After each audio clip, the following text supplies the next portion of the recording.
नमस्कार, NB news देख रहे हैं आप। मैं हूं मोहित चौधरी और आप सभी का स्वागत है 3 बजे की 3 खबरों में। रुक करते हैं पहली खबर का। डीआरडीओ ने कोरोना वायरस के खिलाफ 2DG दवाई लॉन्च कर दी है। रक्षा मंत्री राजनाथ सिंह और स्वास्थ्य मंत्री डॉक्टर हर्षवर्धन की मौजूदगी में 2DG को लॉन्च किया गया। डीसीजीआई ने डीआरडीओ की कोविड रोधी दवा 2DG को हाल ही में इमरजेंसी इस्तेमाल की मंजूरी दी थी। डीआरडीओ ने इस दवा को डॉक्टर रेड्डीज लेबोरेटरीज के साथ मिलकर तैयार किया है। डीआरडीओ के डॉक्टर ए.के. मिश्रा ने बताया कि किसी भी टिश्यू का या वायरस के ग्रोथ के लिए ग्लूकोज का होना बहुत जरूरी होता है, लेकिन अगर उसे ग्लूकोज नहीं मिलता तो उसके मरने की उम्मीद बढ़ जाती है। इसी को हमने मिमिक करके ऐसा काम किया है और ग्लूकोज का एक एनालॉग तैयार किया है। वायरस इसे ग्लूकोज समझकर खाने की कोशिश करेगा, लेकिन ये ग्लूकोज नहीं है, इस वजह से वायरस की मौत हो जाएगी। तो वहीं 2DG के लॉन्च के दौरान रक्षा मंत्री राजनाथ सिंह ने कहा कि रक्षा मंत्रालय इस कोविड महामारी के दौरान बहुत प्रभावी और महत्वपूर्ण भूमिका का निर्वहन कर रहा है। केंद्रीय स्वास्थ्य मंत्री डॉक्टर हर्षवर्धन ने कहा कि मई के महीने में आज का दिन हम सबके लिए सबसे ज्यादा सुखद दिन है। हम 1 साल से ज्यादा समय से कोविड की जंग लड़ रहे हैं। रक्षा क्षेत्र के आउटकम में के तहत ये हमारी पहली स्वदेशी दवा है।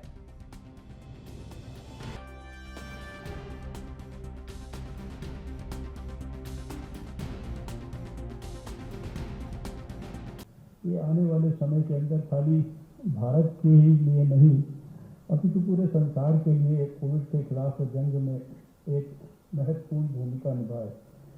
इस अवसर पर मैं डीआरडीओ को और उसके सभी वैज्ञानिकों को इस बात के लिए भी धन्यवाद करना चाहता हूँ, बधाई देना चाहता हूँ, क्योंकि जब कोविड के खिलाफ लड़ाई शुरू हुई पिछले वर्ष, तो हमने देखा कि प्रधानमंत्री जी के नेतृत्व में पूरी सरकार जो है होल ऑफ गवर्नमेंट और होल ऑफ सोसाइटी अप्रोच के साथ उसमें लड़ना पूरा विश्वास है कि आज के दिन जो ये नई दवा 2DG के नाम से देश के लिए उपलब्ध कराई जा रही है। Doctor Reddy's lab already vaccine के फ्रंट पर भी महत्वपूर्ण भूमिका निभा रहा है।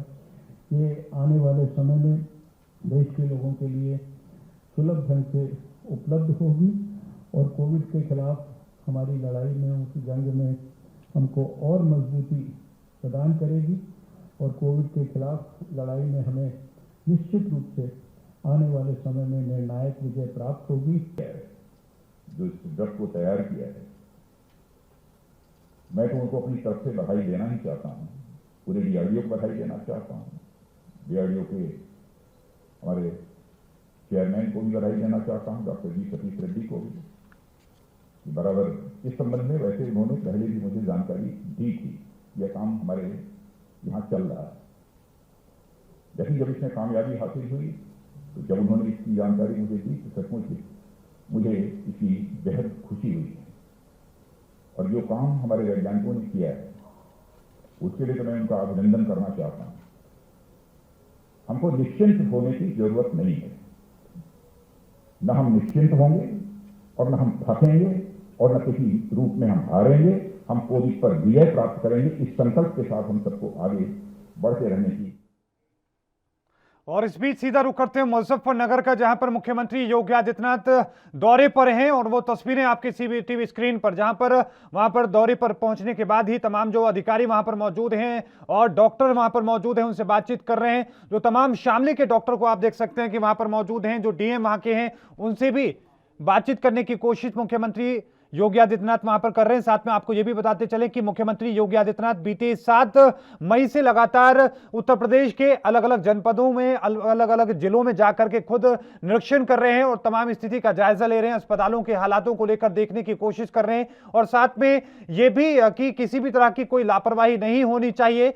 बीते रोज की अगर हम बात करें तो बीते रोज मुख्यमंत्री योगी आदित्यनाथ मेरठ, नोएडा, गाजियाबाद के दौरे पर थे। उससे पहले कि अगर हम आपको तस्वीरें याद दिलाने की कोशिश करें तो आगरा के दौरे पर मुख्यमंत्री योगी आदित्यनाथ वहां पर थे। उससे पहले कि हम बात करें तो लखनऊ, गोरखपुर सहित आसपास के तमाम क्षेत्रों में मुख्यमंत्री योगी आदित्यनाथ ने दौरा किया था। लेकिन साथ में यह सिलसिला अभी भी लगातार जारी है और आज मुख्यमंत्री योगी आदित्यनाथ मुजफ्फरनगर के दौरे पर है। वहां पर केंद्र, आपको बताएं कि वहां पर सुरेश गन्ना मंत्री भी वहां पर हैं, गन्ना मंत्री सुरेश राणा भी वहां पर मौके पर मौजूद हैं और वो उसी क्षेत्र से आते हैं। इसके अलावा आपको ये भी बताते चलें कि लगातार जिस तरीके से कोरोना संक्रमण को लेकर स्थिति बिगड़ती नजर आ रही है, उन तमाम स्थिति को संभालने की कोशिश में मुख्यमंत्री योगी आदित्यनाथ जुटे हुए हैं और वो इस वक्त मुजफ्फरनगर में मौजूद हैं। वहां के तमाम जो अधिकारी हैं उनसे बातचीत करने की कोशिश कर रहे हैं और साथ में डॉक्टर भी वहां पर मौजूद हैं, वरिष्ठ अधिकारी वहां पर मौजूद हैं और साथ में ये जानकारी हासिल करने की कोशिश कर रहे हैं कि किस तरीके से मुजफ्फरनगर इस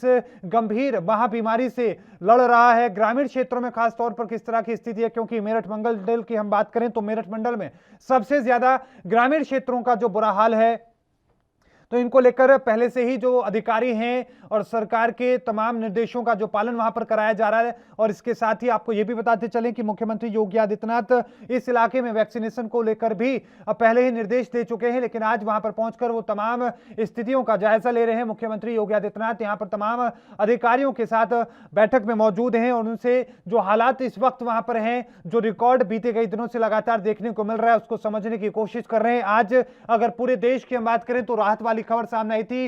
26 दिनों के बाद 3 लाख से कम कोरोना संक्रमित मामले सामने आए थे और साथ में आपको यह भी बताते चलें कि मौत का जो सिलसिला है वो थमता नजर नहीं आ रहा है। 4100 से ज्यादा लोगों की जान बीते 24 घंटे में पूरे देश में चली गई, लेकिन मुख्यमंत्री योगी आदित्यनाथ इस वक्त आपकी टीवी स्क्रीन पर।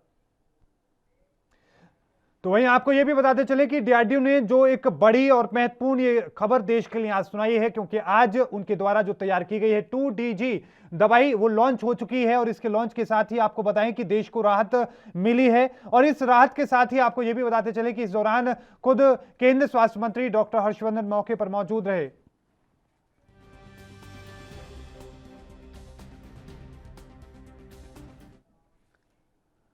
और इसी पर और ज्यादा बात करने के लिए हमारे साथ डॉक्टर अंकुर सरवाल हमारे साथ जुड़ चुके हैं, आईएमए के अध्यक्ष हैं। अंबाला से आपका स्वागत है सर एएनपी न्यूज पर। सबसे पहले अंकुर जी, मैं आपका कमेंट इसी बात को लेकर लेना चाहूंगा कि आज देश के लिए कितनी बड़ी खबर है ये कि 2DG जो कि डीआरडीओ ने तैयार की है दवाई वो लॉन्च हो चुकी है कोविड के खिलाफ। देखिए नमस्कार, मैं ये बोलना चाहूंगा ये जो मेडिसिन अभी 2DRDO ने लॉन्च करी है 2-डीऑक्सी ग्लूकोज 2DG जिसे बोला जा रहा है, वो एक काफी बड़ी ही हमारी जो है जो इंडिया की काफी बड़ी उपलब्धि है कि हमने ये एक मेडिसिन खोज करी है। बेसिकली ये मेडिसिन के ऐसा नहीं है कि मेडिसिन अभी कुछ दिनों पहले ही गवर्नमेंट ने DRDO ने स्टार्ट किया था रिसर्च। एक्चुअली इसका रिसर्च पिछले 1 साल से ही चल रहा था, लेकिन ये काफी क्योंकि हमारी ये डिफेंस रिसर्च ऑर्गेनाइजेशन है तो इसलिए इसका खुलासा लेट किया जाता है जब वो कुछ उसका रिजल्ट आ जाता है।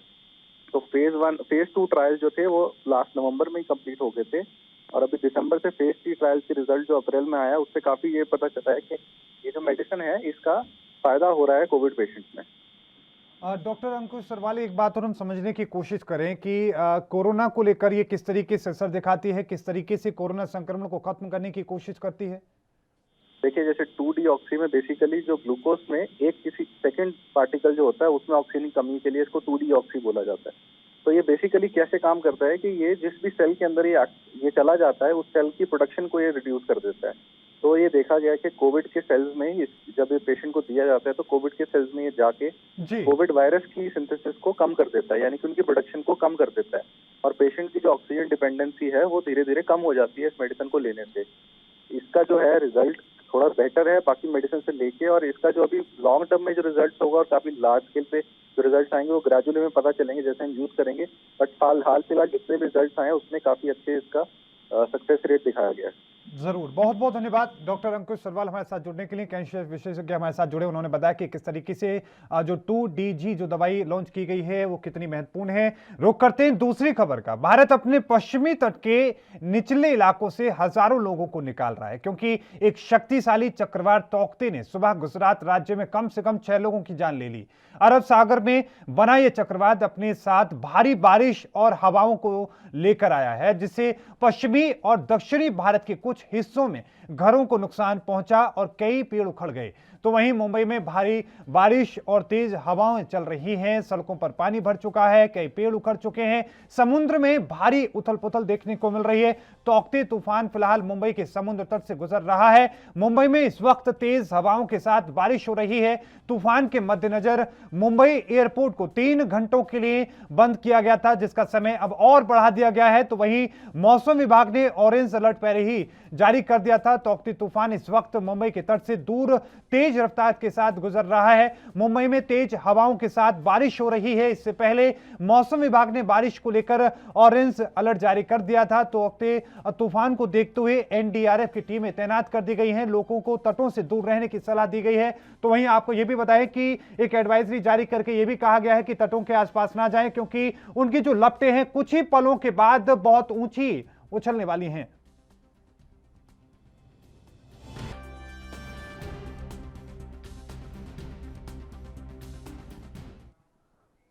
और मुंबई में इस वक्त किस तरह की तस्वीरें हैं, उसी को लेकर हमारे साथ सत्यप्रकाश सोनी हमारे संवाददाता मुंबई से लाइव जुड़ चुके हैं। सत्यप्रकाश सोनी, क्या कुछ वहां के मौके पर इस वक्त हालात है, एक बार विस्तार से बताएं। जी मोहित, देखिए जिस तरह से देर रात से ही तौकते तूफान जो है मुंबई में दस्तक दे चुका है, महाराष्ट्र में दस्तक दे चुका है। ऐसे में जिस तरह से देर रात से ही मुंबई के कई इलाकों में लगातार बारिश हो रही है, ऐसे में मुंबई के कई इलाके जो है जलमग्न हो गए हैं, रास्ते बंद हो गए हैं और तमाम जो वेस्टर्न एक्सप्रेस हाईवे के जो सबवे है वो बंद कर दिया गया है। और जिस तरह से जानकारी मिली है कि 800 से ज्यादा की संख्या में मुंबई में पेड़ जो गिरे हैं, जिसकी वजह से यातायात पूरी तरह से बाधित हुई है। तो तस्वीरें भी हम आपको आसपास की दिखा देते हैं कि किस तरह से देखिए पेड़ गिरे हुए उसको लगातार कटनी और छटनी की जा रही है। वही तस्वीरें भी आप लगातार देख पा रहे हैं मोहित कि किस तरह से अभी भी बारिश लगातार यहाँ जारी है।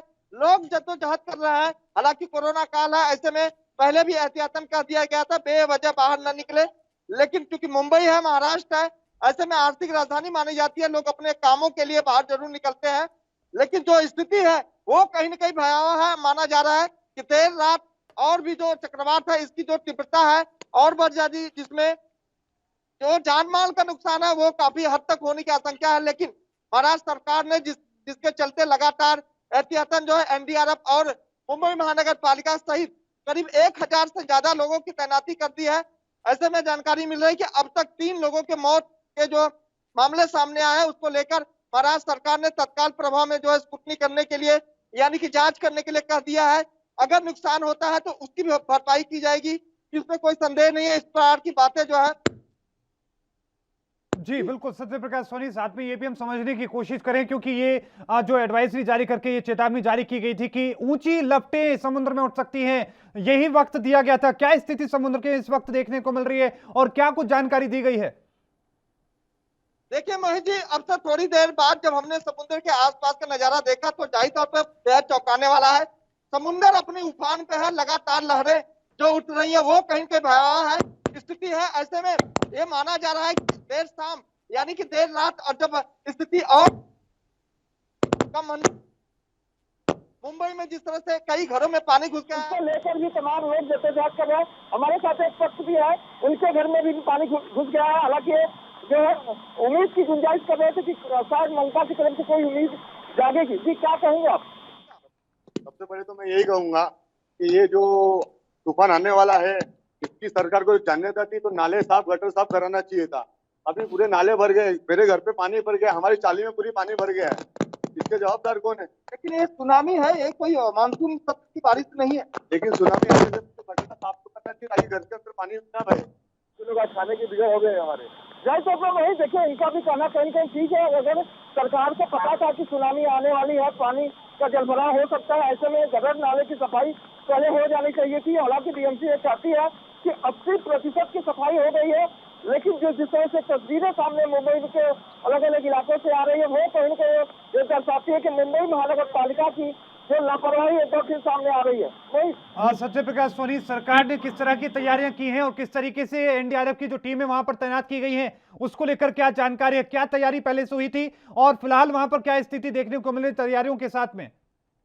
देखिए मोहित, महाराष्ट्र सरकार ने पहले भी कहा था कि एनडीआरएफ की कई टीमें जो है आपातकालीन स्थिति के लिए रेडी कर दी गई है।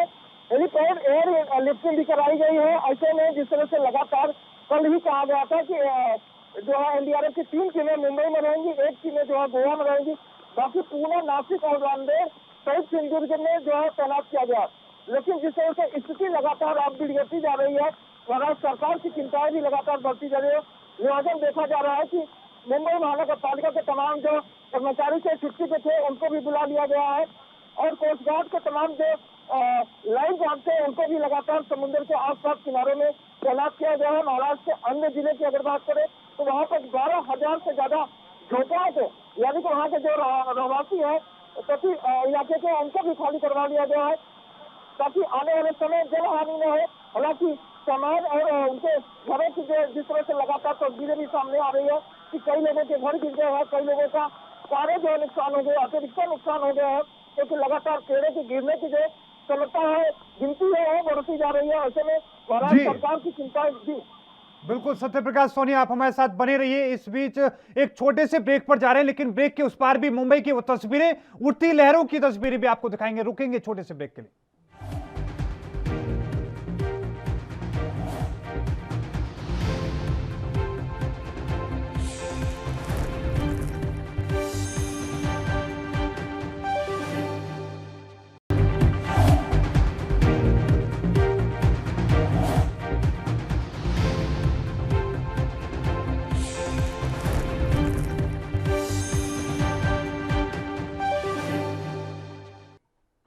तो ब्रेक के बाद एक बार फिर से आपका स्वागत है। सीधी तस्वीरें फिर से मुंबई की, वहां में हमारे संवाददाता लगातार सत्य प्रकाश सोनी वहां से मौजूद हमारे साथ लाइव जुड़े हुए हैं।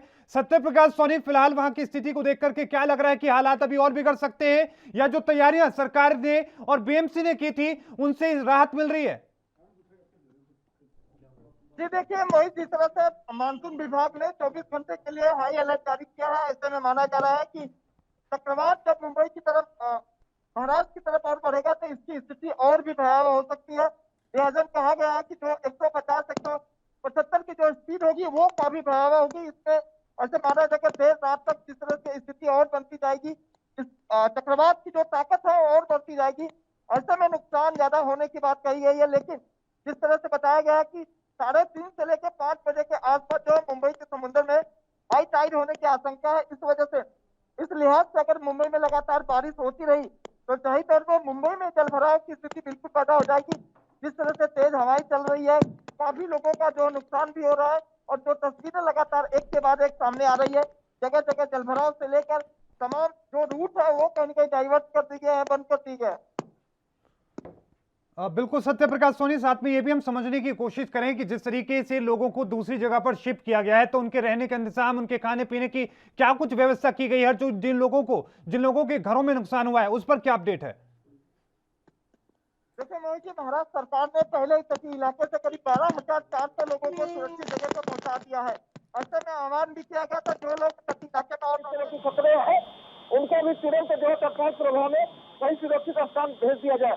ऐसे में महाराष्ट्र सरकार ने उनके खाने पीने से लेकर जो है अस्थायी व्यवस्था भी कर रखी है कि आपातकालीन में अगर स्थिति बिगड़ती है तो कहीं न कहीं किसी को जानमाल के नुकसान न हो।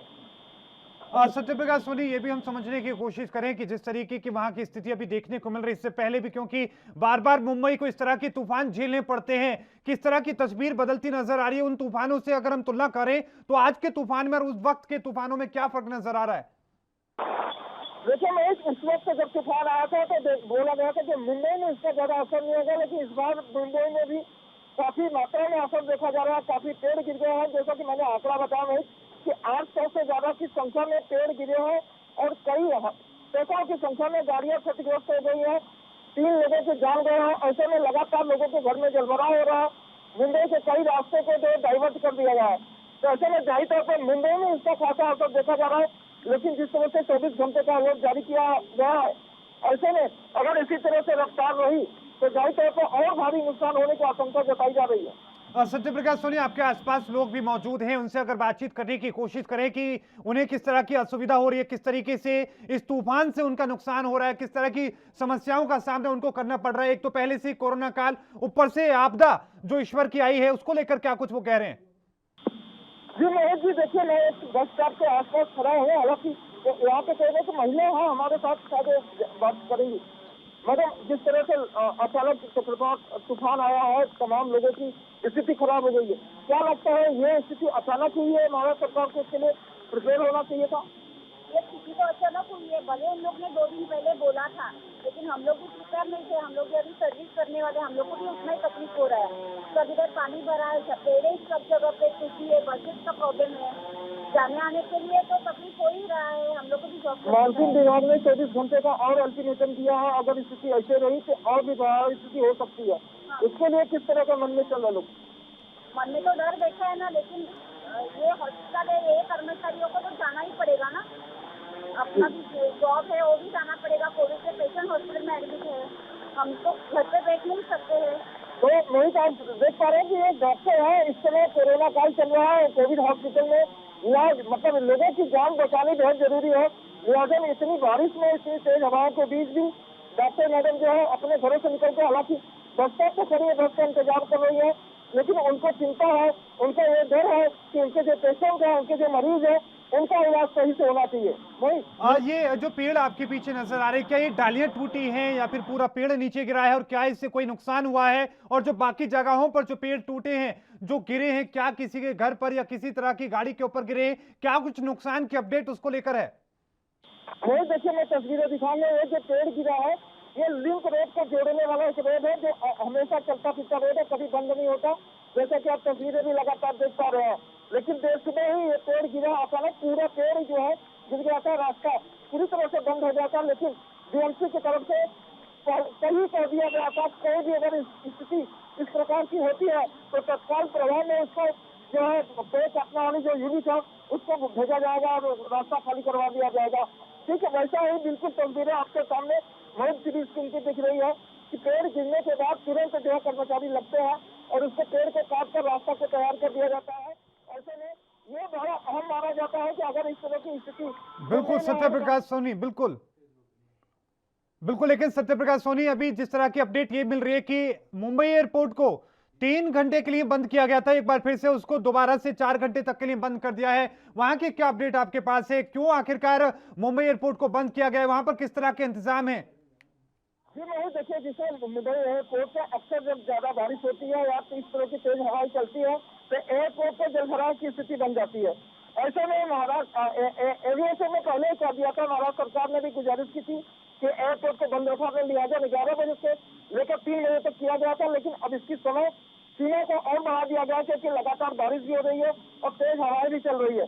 लिहाजा इसका डर है कि अगर स्थिति और बिगड़ती है तो भारी नुकसान हो सकता है, इसलिए एयरपोर्ट को पूरी तरह से बंद करने के लिए आदेश दे दिया गया। बिल्कुल सत्यप्रकाश सोनी, मैं आपको पहले बीच में रोकना चाहूंगा। इस वक्त की बड़ी खबर आपकी टीवी स्क्रीन पर मुंबई से आपको बता दें कि लगातार बढ़ते तौकते तूफान की वजह से दक्षिण भारत में कहर जारी है। मुंबई की ओर जो अब तौकते ने अपने कदम बढ़ाने शुरू कर दिए, चक्रवात महाराष्ट्र और गुजरात की ओर बढ़ रहा है। लेकिन जिस वक्त ये बड़ी और महत्वपूर्ण तस्वीरें आपकी टीवी स्क्रीन पर, आपको बता दें कि शाम 4 बजे तक के लिए बंद कर दिया गया है एयरपोर्ट, मुंबई एयरपोर्ट। इससे पहले जो सूचना जारी की गई थी वो सुबह 10 बजे से 3 घंटे के लिए किया गया था, उसके बाद समय दोबारा बढ़ा दिया गया और अब 4 बजे तक के लिए मुंबई के एयरपोर्ट को बंद करने का फैसला। और हमारे संवाददाता लगातार सत्यप्रकाश सोनी वहां से लाइव हमारे साथ जुड़े हुए हैं। जी सत्यप्रकाछ सोनी, क्या कुछ अपडेट विस्तार से बताएं। देखिए, महाराष्ट्र सरकार ने पहले भी कह दिया था, एहतियातन जो भी जरूरतें होगी, जिस तरह की मदद होगी, जिस क्षेत्र में मदद होगी उसके लिए उनकी टीम तैयार है। एनडीआरएफ से लेकर मुंबई महानगर पालिका से लेकर मुंबई पुलिस की तैनाती जगह जगह कर दी गई है। हालांकि तमाम अधिकारियों और कर्मचारियों को भी बुला लिया गया है। जिस तरह से कोरोना काल चल रहा है, ऐसे में डर था कि कोविड जो पेशेंट है जिनको अस्थायी रूप में इलाज चल रहा है, जो टेंट बनाकर इलाज चल रहा है, उनको भी देर रात जो है कहीं कहीं शिफ्ट कर दिया गया है, परमानेंट हॉस्पिटल में शिफ्ट कर दिया है, जिससे अगर हवा की तेज गति होती है तो जाहिर तौर पर उनके टेंट, उनको जो रहने की व्यवस्था है कहीं कहीं डगमगा सकती है। इसको लेकर महानगर पालिका स्वास्थ्य विभाग ने एक अहम कदम उठाते हुए देर रात ही सारे कोविड पेशेंट को आज एक अस्थायी हॉस्पिटल में शिफ्ट कर दिया गया है, जहाँ उनका इलाज चल रहा है। वहीं आईसीयू के जो तमाम पेशेंट है उनका भी इलाज जो है डॉक्टरों के साथ, वेंटिलेटर के साथ दिया गया है, क्योंकि किसी तरह का उनके जीवन के साथ खिलवाड़ न हो, कोई लापरवाही न हो। इसको लेकर डॉक्टर का एक लगातार पैनल जो उनके साथ काम कर रहा है, उनकी स्थिति पर लगातार नजर बनाए हुए। वही महाराष्ट्र सरकार की अगर बात करें तो महाराष्ट्र सरकार लगातार अपने विभागों से दृष्टि बनाई हुई है।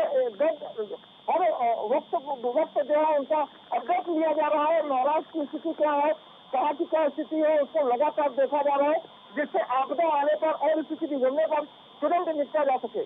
और सत्यप्रकाश सोनी, ये भी हम समझने की कोशिश करें कि जिस तरह के हालात वहां पर देखने को मिल रहे हैं, रफ्तार जो हवा की है वो फिलहाल कितनी महसूस की जा रही है, और साथ में ये भी जो जानकारी दी गई थी जो वहां पर कि इसकी रफ्तार किस हद तक जा सकती है, क्या अंदाजा जो जाहिर किया गया था मौसम विभाग के द्वारा? देखिए नहीं, मौसम विभाग ने पहले कह दिया था कि जब शुरुआती दौर में तो कहते तूफान आएगा तो उस वक्त जो है उसकी रफ्तार 150 से लेकर 250 के आसपास तक रह सकती है। लेकिन जिस तरह से बताया जा रहा है कि अभी तक तूफान का असली तबाही वाला जो मंजर है वो नहीं आया है, उसके लिए अभी देर रात का वक्त है। या फिर अगर तोकते तूफान मुंबई महाराष्ट्र की तरफ से गुजरात की तरफ मुड़ता है या फिर अन्य देशों की तरफ मुड़ता है तो जाए तो इसकी जो गति है भी कम हो सकती है। लेकिन महाराष्ट्र में अगर ऐसे इसी स्थिति में 2 से 4 घंटे तक रुकता है तो जाए तो भारी तबाही हो सकती है। लेकिन जिस तरह से बताया जा रहा है कि अभी जो विंड की जो स्पीड है वो कहीं ना कहीं 60 से 70 के आसपास ही है, जिसमें काफी नुकसान नहीं होने की बात कही जा रही है।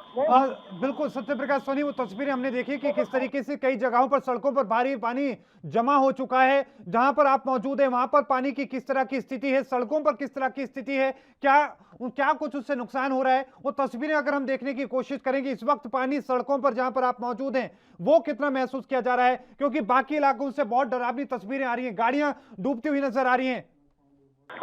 देखिए मैं जिस जगह पे मैं खड़ा हूँ मुंबई का काफी उछला इलाका माना जा रहा है। मुंबई के जो तमाम नीचे वाले इलाके हैं वहाँ जलभराव हुआ है जी, लेकिन मैं जहाँ खड़ा हूँ वहाँ पे इस तरह के जलभराव की स्थिति नहीं है। बिल्कुल, लेकिन आपसे 200 मीटर ही बिल्कुल सत्य प्रकाश सोनी, आप नजरें जरूर बनाए रखिए, लगातार हम आपके से संपर्क लेते रहेंगे, संपर्क करके आप तमाम जो हालात हैं वो दर्शकों तक पहुंचाते रहेंगे। तो हालात मुंबई में भी चिंताजनक है, लेकिन लगातार खबरों के लिए देखते रहिए एनबी न्यूज। मुझे दीजिए इजाजत, धन्यवाद।